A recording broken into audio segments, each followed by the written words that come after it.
পায়েস বানানোর জন্য দুধের আর চালের পরিমাণ কতটা লাগবে সেটা জানা খুবই দরকার। এছাড়াও কি পদ্ধতিতে বানালে পায়েসের টেস্টটা সব থেকে ভালো হবে সেটাও আজকে আমি এই ভিডিওতে আপনাদের জানাবো। এছাড়াও অবশ্যই লাস্টে থাকবে কিছু টিপস অ্যান্ড ট্রিক্স যাতে পায়েসের টেস্ট 10 গুণা বেড়ে যাবে। বাই দ্য ওয়ে, আমি পূজা জয়সওয়াল, আপনারা দেখেন দেশি কিচেন বেঙ্গলি। তো আজকের রেসিপি পায়েস বানানোর জন্য দুধের আর চালের পরিমাণটা চলো এসো দেখে নিই। এখানে আমি 500 গ্রাম দুধ নিয়েছি, দুধটাকে ফুটিয়ে গ্লাসে রেখে দিয়েছি। এখানে আমি 50 গ্রাম গোবিন্দভোগ চাল নিয়েছি। আধ ঘন্টা আগে চালটাকে ভালো করে ধুয়ে আর ভিজিয়ে রেখেছি। এই চালের মধ্যে থেকে 2 চামচ চাল একটা বাটিতে আমি বের করে রাখবো। এখানে আমি 5 থেকে 6টা আলমন্ডস বাদাম ভিজিয়ে রেখেছিলাম, এটাকে ভালো করে ছাড়িয়ে নেব খোলাগুলো।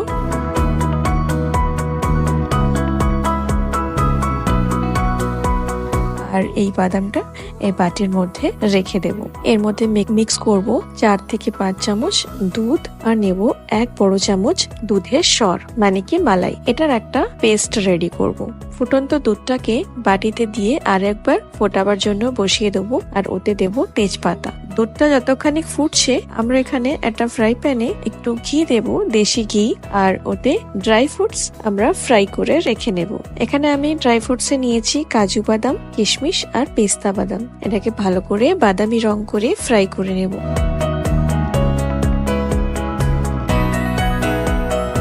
এবারে এটাকে তুলে রাখবো আর ভিজিয়ে রাখা চালটাকে জল ফেলে দিয়ে এটা ঘিয়ের মধ্যে 2 থেকে 3 মিনিট এটাকে মিডিয়াম ফ্লেমে এটাকে একটু ভেজে দেবো।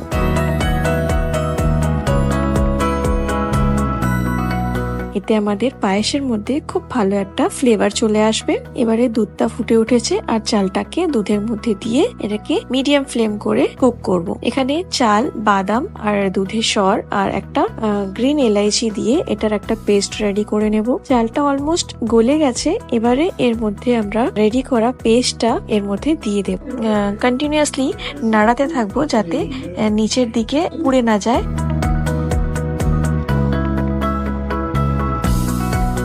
নাড়াতে নাড়াতে দেখবো খুবই সুন্দর একটা থিকনেস চলে আসছে। এবারে দেব চিনি। এখানে আমি 100 গ্রাম মতো চিনি দিয়েছি। আপনারা আপনাদের টেস্ট অনুযায়ী চিনি কম বেশি করতে পারেন। এবারে পায়েসের মধ্যে চিনিটাকে খুব ভালো করে মিক্স করে নেব আর একবার ফুটিয়ে নেব।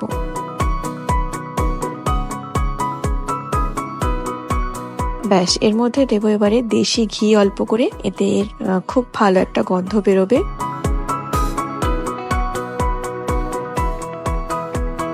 পায়েস আমাদের পুরো রেডি হয়ে গেছে।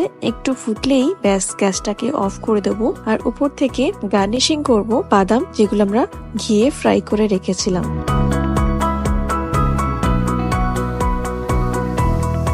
এটাকে সাজিয়ে দিয়ে গরম বা ঠান্ডা পরিবেশন করতে পারেন। এটা খেতে খুবই সুস্বাদু হয়, খুবই টেস্টি হয়। একবার ট্রাই করে দেখবেন, আপনাদের খুবই পছন্দ হবে। যদি ভিডিওটা বা রেসিপিটা আপনাদের ভালো লেগে থাকে চ্যানেলটাকে সাবস্ক্রাইব করে একটা লাইক করে দেবেন।